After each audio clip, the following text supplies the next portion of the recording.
레위기 19장 9절에서 10절까지의 말씀입니다. 너희가 너희의 땅에서 곡식을 거둘 때에 너는 반 모퉁이까지 다 거두지 말고 내 떨어진 이삭도 줍지 말며 내 포도원의 열매를 다 따지 말며 내 포도원에 떨어진 열매도 줍지 말고 가난한 사람과 거류민을 위하여 버려두라. 나는 너희의 하나님 여호와이니라. 아멘. 레위기 19장은 너희는 거룩하라 라고 하는 하나님의 말씀으로 시작이 됩니다. 거룩한 성도가 어떻게 살아야 되는지에 대해서 기록하고 있습니다. 그 중에 하나가 오늘 본문 말씀입니다.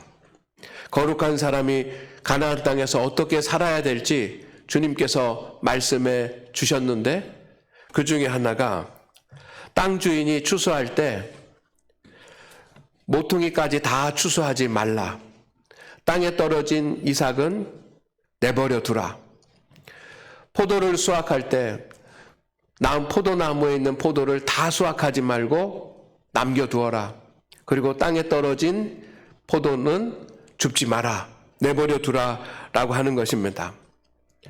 가난한 사람들에 대한, 그리고 외국에서 온 이주민, 거류민들을 위한 하나님의 배려입니다. 오늘 말씀은 광야에서 이스라엘 백성들에게 주신 하나님의 말씀입니다. 그들은 아직 가나안 땅에 들어가지 못했습니다. 그렇기 때문에 농사도 아직 짓지 않았고 포도나무도 가꾸지 않았습니다. 이제 얼마 있지 않으면 가나안 땅에 들어가서 농사를 짓고 포도나무를 가꾸게 될 후에 일어날 일들을 하나님께서 다 알고 계셨습니다. 부유하게 살아가고 또 물질적인 풍요를 누리다 보면 부자도 생기고 가난한 사람도 생기고 힘 있는 사람도 생기고 힘이 연약한 자도 생길 것입니다. 하나님은 그 가나안 땅, 주님이 약속하신 땅에서 서로 배려하면서 살기를 소망하셨습니다. 이것이 하나님의 뜻입니다.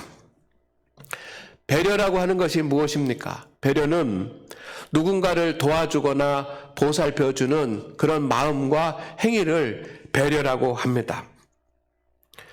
열왕기하 4장 13절 말씀에 보면 지치고 피곤한 엘리사를 대접한 그런 여인이 있습니다. 이름은 없지만 수넴 여인으로 표현이 되고 있습니다. 지치고 곤비한 엘리사에게 많은 것들을 공급해 주었습니다. 먹을 것과 마실 것과 거할 장소와 이런 것들을 공급해 주었습니다. 배려해 주었습니다. 성경에는 이 수넴 여인을 세심한 배려의 사람이라고 기록해 놓았습니다. 오늘 하나님 앞에 살아가는 우리 성도 여러분, 우리 거룩한 백성들이 살아가야지만 되는 믿음의 덕목 중에 하나가 뭐냐면 배려입니다. 우리 많은 사람들에게 배려하며 살 수 있는 하나님의 부유한 자가 되기를 소망합니다. 단지 배려하는 것만이 아니라 더 나아가서 세심한 배려를 할 수 있어야지만 됩니다.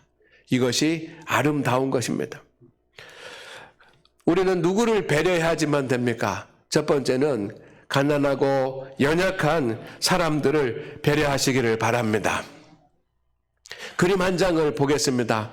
여러분이 잘 아시는 프랑스 작가 장 프랑스와 밀레가 1857년에 그린 이삭 줍기라고 하는 그런 그림입니다. 이 그림에 대한 해석들이 다양합니다. 이삭을 줍는 세 여인이 있습니다.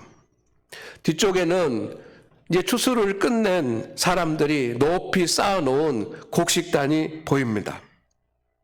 그들은 풍성한 수확을 했습니다.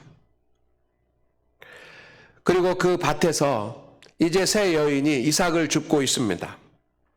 그러나 이 이삭을 줍은 여인들의 손을 보니 그들이 주운 이삭은 오늘 밤에 저녁에 한 사람의 식량도 먹을거리도 되지 못하는 아주 작은 것입니다.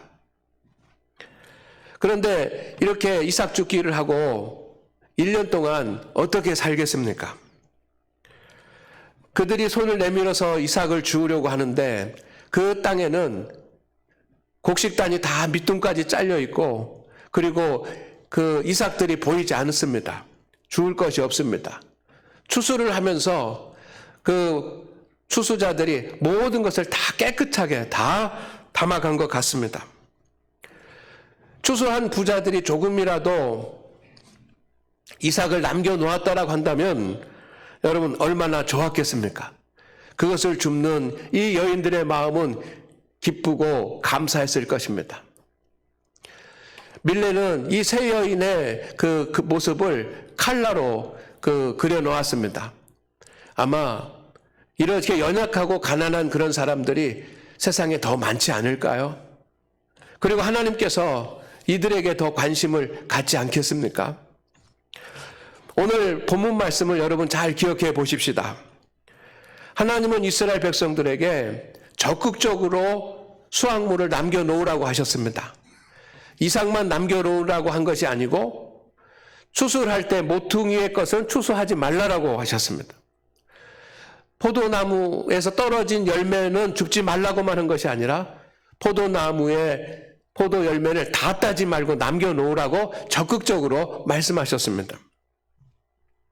수확물을 이렇게 다 거두지 않고 넉넉하게 남겨놓는 것은 배려입니다.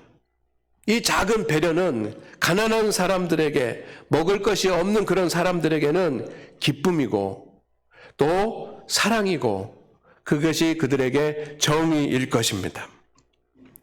또한 베푸는 사람들도 그들이 가난한 사람들과 함께 생존하게 되는 공존의 지혜입니다. 추수하는 사람들은 그들만의 힘으로 살 수가 없지 않습니까? 가난한 사람의 책임도 있고 도움도 받아야지만 부자도 살 수 있습니다. 오늘 우리에게는 진정한 배려가 필요한 그런 때입니다. 배려는 짝배자에다가 생각여자를 씁니다. 그래서 배려는 상대를 내 몸처럼 생각하면서 나오는 그런 행위가 배려입니다.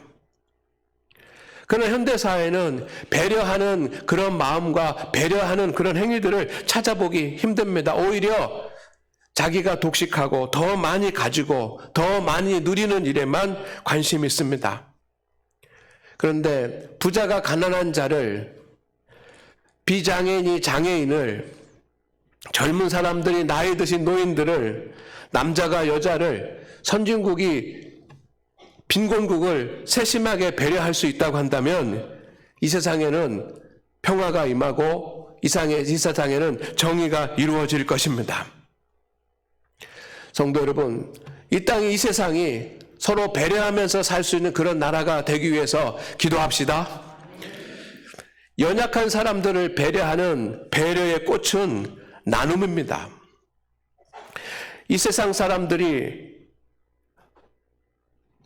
먹을거리를 서로 나눌 수 있다고 한다면 이 땅에는 빈곤의 문제가 해결이 될 것입니다.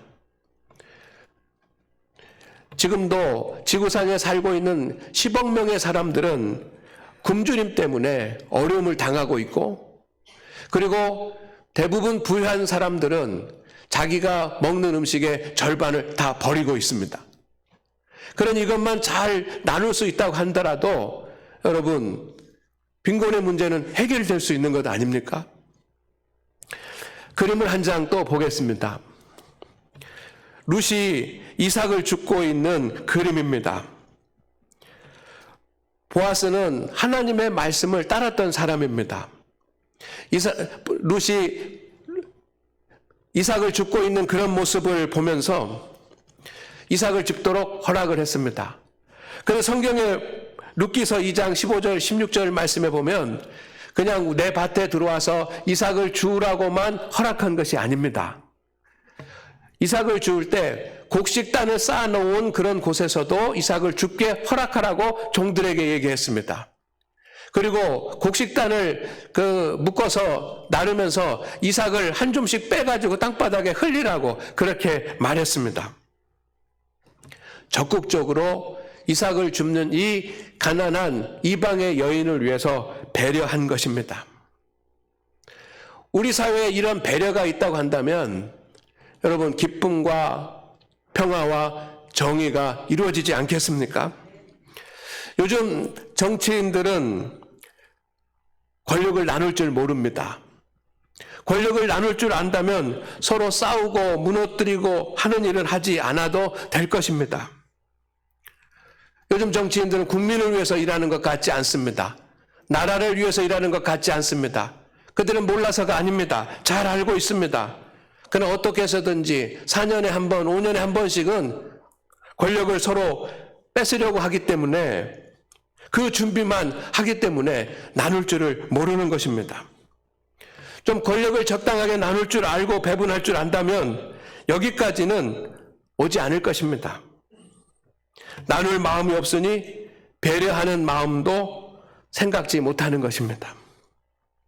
이 세상에는 무엇인가가 부족한 것은 정말 모자라서가 아니라 나누지 않기 때문에 오는 그런 일들이 많습니다. 성도 여러분, 세상은 인류애와 그리고 정의의 이름으로 정의의 가치로 물질과 지식과 이 모든 것들을 함께 나눌 수 있을 때 평화가 이루어질 것입니다. 하지만 안타까운 것은 인류의 역사상 그런 신뢰가 아직 없었다라고 하는 것입니다. 사회복지는 국가가 주관하는 나눔의 시스템입니다. 이것이 잘 되어 가야 합니다. 그러나 국가만 이런 책임을 지는 것이 아니라 우리 한 국민, 한 사람 한 사람도 자기의 것을 나눠줄 수 있는 배려가 필요합니다. 연약한 사람들, 가난한 사람들, 힘없는 사람들을 위해서 나누고 배려할 수 있는 그런 우리가 되기를 소망합니다. 앞으로 이 사회가 건강하게 되려면 물질도 나눠야지만 되고 지식도 나눠야지만 되고 정보도 나눠야지만 됩니다. 특별히 마음을 나눌 수 있는 사회가 됐으면 좋겠습니다. 우리 그리스도인들은 무엇을 나눠야 되겠습니까? 물론 물질도 나눠야 되지만 여러분 우리 그리스도인들 교회가 나눌 수 있는 교회가 가진 것이 있습니다. 그것이 무엇입니까? 그것이 바로 복음이고 그것이 영적인 것들입니다. 우리가 복음을 전하고 또 영적인 것을 나눌 수 있는 것, 이것은 세상 사람들에 대한 배려가 될 것입니다. 오늘 하나님 앞에 예배하는 우리 모든 성도 여러분, 우리 교회들도 우리 성도들도 이 나라도 연약한 자들을 위해서 나눌 수 있는 그런 배려가 있기를 소망합니다. 두 번째, 우리가 또 배려해야 될 사람들이 있습니다. 가까운 사람일수록 배려하시기를 바랍니다. 함께합니다. 가까운 사람일수록 배려하십시오. 연약하고 가난한 사람들을 위해서도 배려해야 되지만 여러분 특별히 여러분과 함께하고 가까이 지내는 사람들을 위해서 배려해야지만 됩니다. 사람들은 누군가와 가까워지고 누군가와 친해지기 위해서는 열심히 수고하고 많은 배려를 합니다. 그렇지만 가까운 사람들에게는 소홀하는 그런 경향이 있습니다. 그러나 가까운 사람일수록 배려하시기를 바랍니다. 그림 한 장을 보겠습니다. 이 그림을 보시면 여러분이 어떤 상황인지 짐작을 할 것입니다. 두 사람이 있습니다. 남자도 있고 여자도 있고 두 사람이 있습니다. 여러분, 이 그림 중에 한 사람이 여러분의 모습이 아니기를 바랍니다. 부부 간에, 가족 간에, 동료 간에, 이웃 간에, 그리고 성도 간에 이런 상황에 있을 때는 없습니까? 성도 여러분, 알지 못하는 사람이나 관계가 먼 사람들에게는 이런 일은 잘 없습니다. 가끔 알지 못하는 사람들과 우리는 이런 장면을 직면할 때가 있습니다. 그렇지만 빈번하지 않습니다. 만약에 알지 못하는 사람들과 이런 일이 생기면 경찰을 부를 것입니다. 그러면 쉽게 해결이 됩니다. 그러나 문제는 이런 일들이 빈번히 일어나는 곳은 어디냐면 가까운 사람들입니다. 사랑하는 사람들일수록, 가까운 사람들일수록 이런 일들이 많이 일어납니다. 때로는 비인격적으로 대하고 함부로 대하고 너무 쉽게 대합니다. 왜냐하면 다 이해해 줄 것이라고 착각하고 또 생각하기 때문입니다. 그런데 여러분, 이렇게 되기 때문에 부부 간에 또 부모와 자녀 간에 형제 간에 친구 간에 성도 간에 관계가 돌이킬 수 없는 그런 관계로 나아가는 경우가 많이 있습니다. 이때는 경찰도 부르지 못하고 어떻게 합니까? 그러니 우리가 가난한 사람, 어려운 사람들에게도 배려를 해야 되지만 가까운 사람들을 위해서 배려할 수 있어야지만 됩니다. 가까운 사람들을 위해서 배려하시기를 바랍니다. 어떻게 할 수 있습니까? 가까운 사람들을 인정해주고 칭찬해주고 때로는 기다려주고 편하게 대해주고 편히 되어주고 마음이 상하지 않게 해주고 무안하지 않게 해주고 하는 것들이 모두 섬세한 배려가 될 것입니다. 가까운 사람들을 배려해야지만 되는데 가까운 사람들을 배려하는 가장 중요한 배려는 바로 존중하는 것입니다. 어떤 상황에서도 소중하고 귀중하게 여기며 높여주십시오. 이제 그림 한 장을 또 보겠습니다. 여러분, 우리의 모습이 이랬으면 얼마나 좋겠습니까? 부부 간의 모습이, 부모와 자녀, 형제 간의 모습이, 동료 간의 모습이, 성도 간의 모습이 항상 이런 모습이었으면 얼마나 좋겠습니까? 우리가 함께하는 사람들은 말도 행실도 완전하지 않습니다. 연약합니다. 물질도 부족하고 지혜도 부족할 수도 있습니다. 그러나 그럼에도 불구하고 존중해 주는 것이 배려입니다. 가까운 사람일수록 더욱 배려하십시다. 직장에서도 가정에서도 해야 되지만 교회에서도 그렇습니다. 우리 장로님들은 또 장로님들을 세심하게 배려하고 존중해 주시기를 바랍니다. 권사님들은 권사님들을 존중하시기를 바랍니다. 성도들은 성도들을 더욱 존중할 수 있기를 바랍니다. 디모데전서 5장 17절 말씀에 이렇게 되어 있습니다. 잘 다스리는 장로들은 배나 존경할 자로 알되 말씀과 가르침에 수고하는 이들에게 더욱 그리할지니라. 우리 교회 장로님들, 권사님들, 집사님들이 배나 존경받을 만한 그런 사람들입니다. 그런 분들입니다. 그러니 우리 교회 장로님들, 권사님들, 집사님들을, 성도님들을 소중히 여기면서 사랑한다라고 하는 것이 무엇입니까? 그것은 부족하지만 존중해 주는 것입니다. 목사도 성도들이 존중을 받을 때 목회를 잘할 수 있는 겁니다. 성도들의 인정을 받는다고 목회를 잘하는 것이 아니고 성도들의 존중을 받을 때 목회할 그런 큰 힘을 얻게 되는 것입니다. 존중은 사랑하는 사람들에 대한 그런 배려입니다. 여러분의 남편과 아내, 부모님 그리고 직장 동료와 이웃들, 성도들을 배려하고 존중할 수 있기를 바랍니다. 이것이 당연한 일입니다. 관계도 달라질 것입니다. 존중한다라고 하는 것은 귀하게 여기는 것입니다. 여러분 가까이 있는 분들이, 함께 살아가는 분들이 귀한 분들입니다. 귀한 사람들은 책에 나오는 사람들이 아니고 텔레비전에 나오는 사람들이 아니고 귀한 사람은 우리와 함께 같이 살아가고 우리와 같이 믿음의 길을 가는 우리 성도들과 가족들과 동료들이 귀한 사람 아니겠습니까? 흠이 있고 부족한 부분이 있지만 그들이 여러분과 함께 합니다. 그들이 우리와 함께하는 고마운 사람들입니다. 그들을 배려하는 것, 조금이나마 존중해 준다면 서로 좋은 관계가 될 줄로 믿습니다. 그러니 여러분 가까이 있는 그런 사람들 배려하면서 존중하면서 살아갈 수 있기를 주의 이름으로 축원을 드립니다. 그것이 우리가 해야 될 일입니다. 그러나 우리가 진정으로 배려해야 될 사람이 또 있습니다. 그것은 바로 여러분 자신에 대해서 배려하시기를 바랍니다.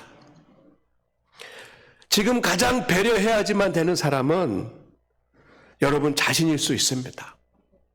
가난하고 연약한 사람도 배려해서 나누어야지만 되고 나와 가까이 하는 사람들도 배려해서 존중해 줘야 되지만 어쩌면 정말 내가 배려해야지만 되는 사람은 내 자신일 수 있습니다. 여러분, 제가 구글에다가 탈진이라고 하는 검색어를 넣었더니 이 사진이 나왔습니다. 여러분 한번 이 사진을 보시기를 바랍니다. 달리기 선수입니다. 달리다가 쓰러져 있습니다. 뜨거운 햇빛이 비치는 그런 여름날인 것 같습니다. 앞뒤에 사람이 아무도 없습니다. 1등을 하다가 쓰러진 것일까요? 꼴찌를 하다 쓰러진 것일까요? 사람들은 그런 것에 관심이 있습니다. 그런데 1등을 하다 쓰러졌던, 꼴찌를 하다 쓰러졌던 그것은 상관이 없습니다. 열심히 달리다가 쓰러진 것입니다. 여러분, 이 사진을 보여드리는 것은 우리 성도들의 모습이 이런 모습일 수 있다라고 생각되기 때문입니다. 여러분은 여러분이 감당할 수 있는 힘, 여러분이 감당할 수 있는 능력 이상으로 생활하고 있습니다. 저는 그것을 잘 알고 있습니다. 내가 5만큼 힘이 있는데 실제로는 10만큼 수고하면서 살아갑니다. 그러니 지치고 피곤하고 곤배하는 것은 사실 아닙니까? 그렇기 때문에 지금 우리가 배려해야지만 되는 사람은 여러분 자신이 탈진하거나 외롭지 않도록 마음을 써야지만 됩니다. 배려해야 될 사람은 바로 여러분일 수 있습니다. 사람들이 나를 배려해 주지 않는다고 괴로워하지 마시기를 바랍니다. 누가 나를 도와주지 않는다고 낙망하지 마시기를 바랍니다. 여러분 스스로 내 자신을 배려할 수 있기를 바랍니다. 열심히 인생의 길을 달려가 지치고 탈진해 있는 내 몸과 내 마음과 내 영혼을 배려할 수 있기를 바랍니다. 여러분 자신을 배려하기 위해서 시간도 들여보시고 정성도 들여보시고 또 물질도 들여보십시오. 가까운 곳에 여행을 하는 것은 어떻겠습니까? 또 갖고 싶은 선물을 하는 것은 어떻겠습니까? 아무것도 안 하고 쉬는 것도 좋을 것입니다. 또는 좋은 음악을 듣거나 책을 읽는 것도 내 자신을 위한 배려입니다. 너무 수고했어. 그러니 내가 내 자신을 챙겨주지 않으면 누가 챙겨주겠습니까? 여러분 자신을 위해서 배려할 수 있는 우리 성도들이 되십시다. 가난한 사람, 어려운 사람들을 위해서도 배려하십시오. 그리고 가까운 사람들을 위해서도 배려하십시오. 그리고 여러분 자신을 위해서도 배려하시기를 바랍니다. 내 자신에 대해서 배려할 수 있는 가장 좋은 방법은 안식입니다. 안식은 주님 품 안에서 쉬는 것입니다. 여행도 갈 수 있고 책도 읽을 수 있고 나를 위해서 좋은 음식을 먹을 수도 있지만 나를 위한 가장 수고한 나에게 주는 가장 큰 배려는 안식입니다. 그림 한 장을 보겠습니다. 푸른 초장에 두 사람이 앉아 있습니다. 한 분은 예수님이고 한 분은 바로 여러분입니다. 우리의 안식은 주님 안에 머무는 것입니다. 쉴 만한 물가 푸른 초장은 어디입니까? 그것은 우리가 도달해야지만 되는 성공한 그런 자리라기보다는 쉴 만한 물가 푸른 초장은 주님이 계신 곳입니다. 하나님께서 인간을 창조하시고 제7일째 될 때 안식일을 정하고 우리에게 안식하라고 하셨습니다. 이 말은 하나님께 영광을 돌리라고 하는 의미도 있지만 우리 인간의 편에 보면 일주일 동안 열심히 일하고 스스로를 배려해서 주님 안에서 안식하라고 하는 그런 의미도 담겨 있는 것 아니겠습니까?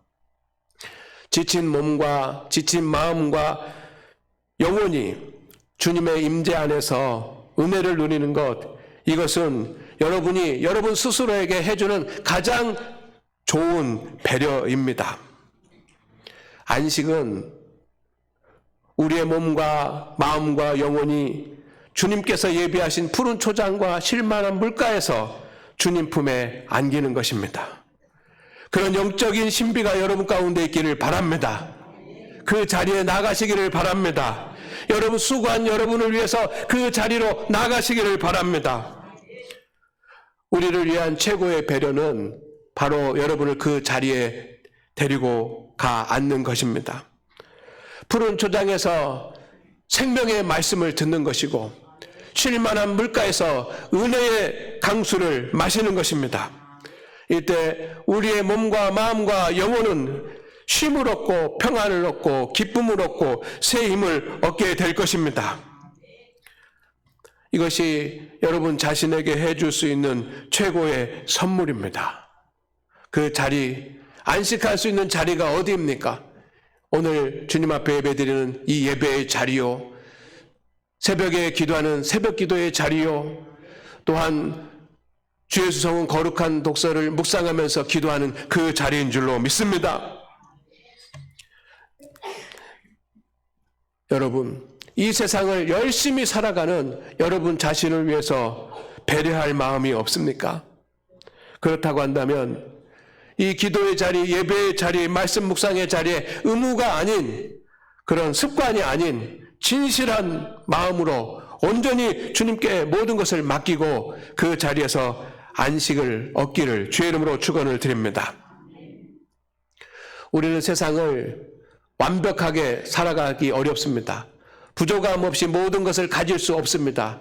그러나 서로 가진 것을 나누고 배려할 때 더 풍성해질 것이고, 가까이 있는 분들을 존중하면서 배려할 때 관계는 더 좋아질 것이고, 여러분 힘들고 지치지만 여러분 자신을 주님 앞에서 주님 안에서 안식할 때, 그렇게 내 자신을 배려할 때 우리는 새 힘을 얻어서 살아갈 수 있을 줄로 믿습니다. 나누는 일에, 그리고 가까운 사람들을 존중하는 일에, 그리고 여러분이 영적으로 안식하는 일에 세심한 배려를 하시기를 바랍니다. 놀라운 하나님의 은총이 있기를 주의 이름으로 축원을 드립니다. 주의 하나님, 오늘 믿음으로 살아가는 우리 성도들에게 은혜를 주옵소서. 이 땅에 진정으로 연약하고 가난하고 부족한 사람들을 위한 나눔의 배려가 있게 하여 주옵소서. 우리가 가정에서, 직장에서, 일터에서, 교회에서 생활하면서 가까운 사람들을 존중하는 배려가 있게 하여 주옵소서. 또한 열심히 인생을 다른 바길 치는 내 자신을 위하여 주님 품에 안식하는 배려가 있게 하여 주옵소서. 예수님의 이름으로 기도드립니다. 아멘.